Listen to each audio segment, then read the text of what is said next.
সম্মানিত দর্শক ও শ্রোতা, আসসালামু আলাইকুম। আশা করি সবাই ভালো আছেন।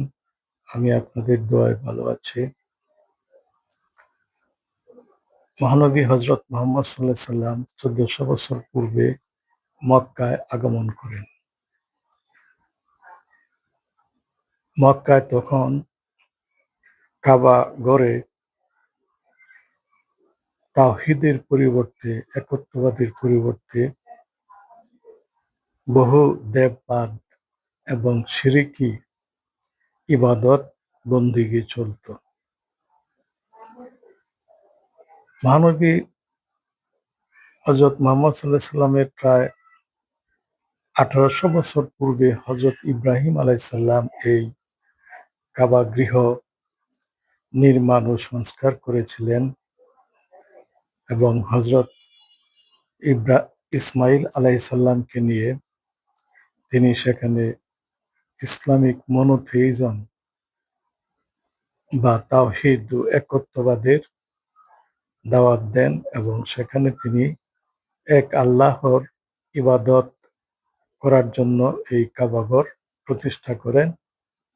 সেখানে নামাজ এবং তোয়াফ বা হজ প্রচলন করেন।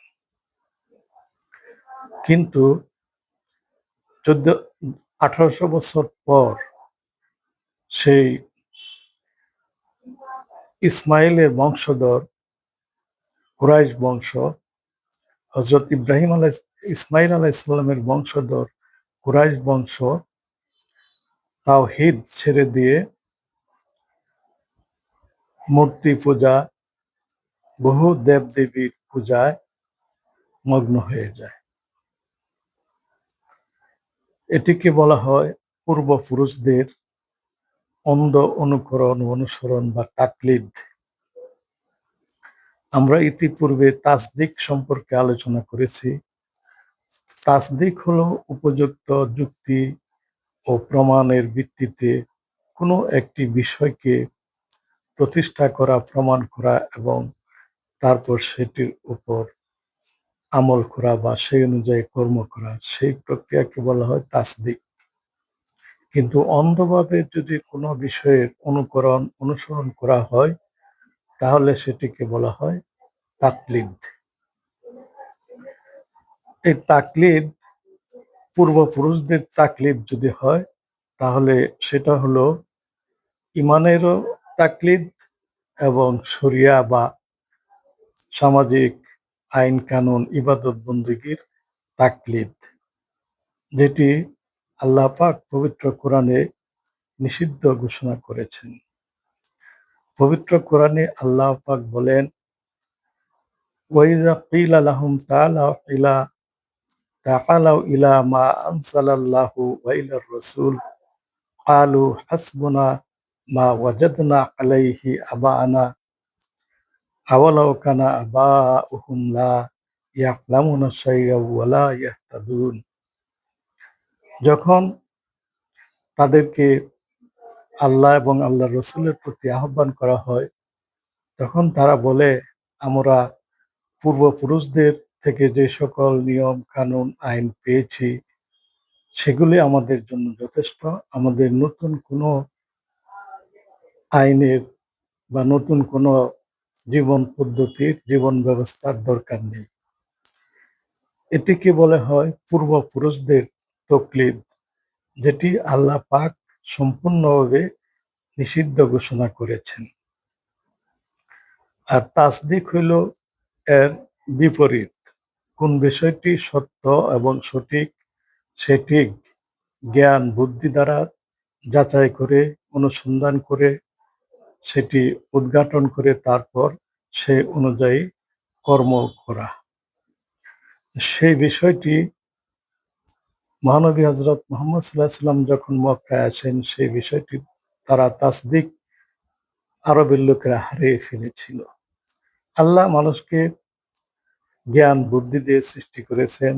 মানুষ সৃষ্টির সেরা জীব, এই জন্য যে মানুষকে আল্লাহ পাক উন্নত ব্রেন দিয়েছেন, যুক্তি বুদ্ধি দিয়েছেন, যাকে ইন্টেলিজেন্সিয়া বলা হয়। মানুষ হইল ইন্টেলিজেন্ট অ্যানিমেল বা বুদ্ধিমান প্রাণী। এই বুদ্ধিমান প্রাণীর দুইটি বিশেষ বৈশিষ্ট্য হলো ইন্ডাকটিভ রিজনিং এবং ডিডাকটিভ রিজনিং। ইন্ডাকটিভ রিজনিং হলো অনুসন্ধান করে কোনো একটি বিষয়কে প্রতিষ্ঠিত করা, কোনো একটি বিষয়ের সত্যাসত্য নির্ণয় করে তারপর যেটি সঠিক ও সত্য সেই অনুযায়ী কাজ করা, সেটাকে বলা হয় ইন্ডাকটিভ রিজনিং এবং ডিডাকটিভ রিজনিং। এই জ্ঞান মানুষের তখনই থাকে যখন মানুষের মধ্যে বেসিক এডুকেশন বা ইলিম থাকে। নবী করিম সাল্লাল্লাহু আলাইহি সাল্লাম বলেছেন, তলবুল ইলম ফারিদাতুন আলা কুল্লি মুসলিমিন ও মুসলিমা। ইলম অর্জন করা প্রতিটি মুসলমান নর এবং নারীর উপর ফরজ। কতটুকু ইলম অর্জন করতে হবে? যে এলেম দ্বারা কোনো একটা বিষয়ের সত্যাসত্য নির্ণয় করা যায়, ততটুকু ইলম অর্জন করা, জ্ঞান অর্জন করা ফরজ। এটাকে বলা হয় বেসিক এডুকেশন। বেসিক এডুকেশন যদি না থাকে একটা জাতির বা একটা দেশের, একটা কওমের, তাহলে তারা পূর্বপুরুষদের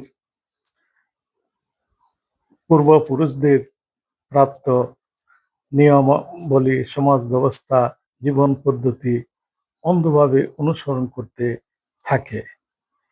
কাজেই এই তাকলিদ বন্ধ করার জন্যই বেসিক এডুকেশন বা ইলিম দরকার। সেই ইলিম কি দিয়ে তৈরি?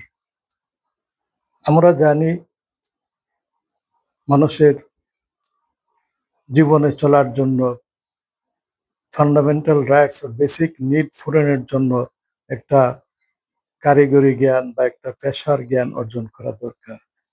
এছাড়াও যে জ্ঞানটা আমরা অর্জন করি সেটাকে বলে বেসিক এডুকেশন। বেসিক এডুকেশন এর মধ্যে কি রয়েছে? যে দার্শনিক এরিস্টটল বেসিক এডুকেশনের সংজ্ঞা দিতে গিয়ে বলেছেন যে এটা তিনটা বিষয় দ্বারা বেসিক এডুকেশন গঠিত।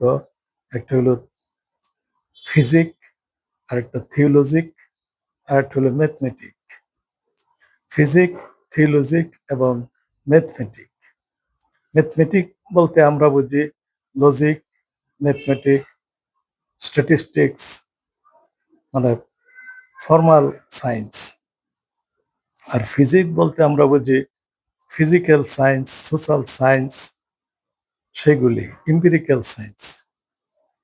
আর থিওলজি বলতে আমরা বুঝি মেটাফিজিক্স, ফিলোসফি এবং মেটাফিজিক। এই তিনটি কম্পোনেন্ট যে এডুকেশনের মধ্যে আছে তাকেই বলা হয় বেসিক এডুকেশন। এবং এতটুকু শিক্ষা জ্ঞান অর্জন করা যদি সম্ভব হয়, তাহলে মানুষ ভালো এবং মন্দ এই দুইটির মধ্যে পার্থক্য করতে পারে। তখন মানুষের পক্ষে তাসদিক করা সম্ভব, একটি বিষয়কে যুক্তি প্রমাণ দ্বারা সত্যায়ন করা সম্ভব। কাজেই বেসিক এডুকেশন যদি না থাকে, তাহলে মানুষকে আর মানুষ বলা সম্ভব হয় না, ইন্টেলিজেন্ট এনিমেল বলা সম্ভব হয় না, সে হয়ে যায় পশুর মতো। এই সম্পর্কে আল্লাহ পাক কোরআনে বলেছেন, ওয়ালাকাদ যারানা কাসীরাম মিনাল জিন্নি ওয়াল ইনসি লাহুম কুলুবুন লা ইয়াফকাহুনা বিহা ওয়া লাহুম আ'ইউনুন লা ইবসিরুনা বিহা ওয়া লাহুম আযানুন লা ইয়াসমাউনা বিহা উলাইকা কাল আনআম বাল হুম আদাল। অর্থাৎ জিন এবং ইনসানের মধ্যে আমি এমন অনেককে সৃষ্টি করেছি যাদের দিল আছে, ব্রেইন আছে, কিন্তু সেটা তারা কাজে লাগাইতে পারে না। কোনো একটা বিষয় তারা বুঝতে পারে না সেই ব্রেইন দ্বারা। তাদের চোখ আছে, সেই চোখ দিয়ে তারা দেখে না। তাদের কর্ণ আছে, সেই কান দিয়ে তারা শুনে না। তারা পশুর মতো এবং তারা পশুর চাইতেও তারা গাফিল। গাফিল। কাজেই বেসিক এডুকেশন যদি না থাকে, তাহলে আমরা কোনো একটি বিষয় আন্ডারস্ট্যান্ড বা বুঝতে পারবো না। পরীক্ষা নিরীক্ষা এবং অনুসন্ধান করে বুঝতে হলে আমাদের দরকার বেসিক এডুকেশন। এই বেসিক এডুকেশন যদি না থাকে তাহলে সেই মানুষকে আর মানুষ বলা যায় না, সে হয়ে যায় সাধারণ প্রাণীদের মতো একটা প্রাণী, বরং প্রাণীদের চাইতেও বদতর, এই কথায় কোরআনে উল্লেখ করা হয়েছে। কাজেই যে তাকলিদ আল্লাহ পাক নিষিদ্ধ করেছেন, সেটি থেকে যদি আমরা বাঁচতে চাই তাহলে বেসিক এডুকেশন অর্জন করা, ইলম অর্জন করা সকলের জন্য জরুরি। তাহলে আমরা মানুষ বলে গণ্য হব। আরো কয়েক রকম তাকলিদ আছে, যেমন ইমানের ক্ষেত্রে কোনো তাকলিদ চলে না, সেখানে তাসদিক করতে হবে। অন্ধভাবে কেউ ইমান আনতে পারে না। যুক্তি বুদ্ধি দিয়ে বিচার বিশ্লেষণ করে আল্লাহর অস্তিত্ব নির্ণয় করতে হবে এবং নবী রাসূলরা যে সত্যি সত্যি তারা আল্লাহ কর্তৃক প্রেরিত দূত, সেই রাসূল, সেই বিষয়টি নির্ণয় করার মতো যোগ্যতা থাকতে হবে। তাহলে তাসদিক করা সম্ভব। আর তাকলিদ ইমানের ক্ষেত্রে সেটা সম্ভব না। আর শরিয়ার ক্ষেত্রে তাকলিদ করা ওয়াজিব। শরিয়া হইল আমাদের যে ইবাদত সম্পর্কিত যে সমস্ত নিয়ম কানুন আছে, আইন আছে, সামাজিক, পারিবারিক, অর্থনৈতিক বা রাষ্ট্রীয় বা রাজনৈতিক সম্পর্ক যত রকম আইন কানুন আছে, সেগুলির ক্ষেত্রে যারা এক্সপার্ট, মুস্তাহিদ ইমাম, তাদের অনুসরণ করতে হবে। সাধারণ ইমানদারদেরকে, সাধারণ মুসলমানদেরকে, কারণ সবার পক্ষে এক্সপার্ট হওয়া সম্ভব নয়। যেমন আমরা চিকিৎসার ক্ষেত্রে অসুখ বিসুখ হলে আমরা ডাক্তার বা চিকিৎসকদের শরণাপন্ন হই, ঠিক তদ্রূপ আমাদের ধর্মীয় ব্যাপারে, সামাজিক ব্যাপারে আমরা এক্সপার্টদের অপিনিয়ন, এক্সপার্টদের যে মতামত, সে অনুযায়ী আমরা চলি, সেটাকে বলা হয় তাকলিদ। অর্থাৎ শরিয়ার ক্ষেত্রে তাকলিদ করা জরুরি, ওয়াজিব। আমাদের আহলুস সুন্নাত ওয়াল জামাতের মধ্যে সুন্নি মতে 4টি মাযহাব আমরা তাকলিদ করতে পারি। এর বাইরে অন্য কোনো মাযহাবের তাকলিদ করা হারাম। কারণ এই 4টি মাযহাবের উপর উম্মতের ইজমা হয়েছে। ইজমার বাইরে যদি কেউ চলে যায় তাহলে আহলুস সুন্নাত ওয়াল জামাতের বাইরে সে চলে যায় এবং সে গুমরাহ হয়ে যায়। কাজে শরিয়ার ক্ষেত্রে তাকলিদ করা সেটি ওয়াজিব। আর ইমানের ক্ষেত্রে তাকলিদ চলে না, সেখানে তাসদিক করতে হবে। আর ইমান এবং শরিয়ার দুইটাই যদি তাকলিদ করা হয়, যেমন পূর্বপুরুষদের যে ধর্ম, পূর্বপুরুষদের আচরণ, সেটা যদি অন্ধভাবে পালন করা হয় তাহলে সেটাকে বলা হয় তাকলিদ। এই তাকলিদটা হারাম এবং পবিত্র কোরআনে আল্লাহ পাক সেটি বারবার মানুষকে স্মরণ করিয়ে দিয়েছেন এবং তিনি সেটি নিষেধ করেছেন। আসসালামু আলাইকুম রাহমাতুল্লাহ।